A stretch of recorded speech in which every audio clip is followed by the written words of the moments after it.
EF is to 30 அப்படின்னா PJ is to question mark. இதான் question. See friends, இங்கே என்ன லாஜிக் யூஸ் பண்ணியிருக்காங்கன்னா இங்கிலீஷ் ஆல்ஃபபெட்டில் E வந்து எத்தனாவது letter? 5th letter.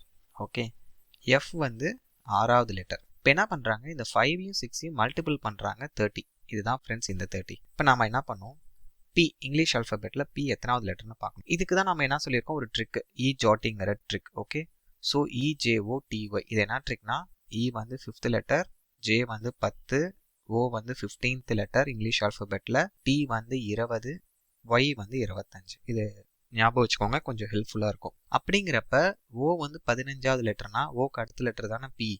So P வந்து 16வது லெட்டர், 16th லெட்டர் தான் P. இப்போ J வந்து எத்தனாவது? 10வது லெட்டர். இப்போ இது ரெண்டையும் மல்டிபிள் பண்ணால் என்ன கிடைக்கும்? 160.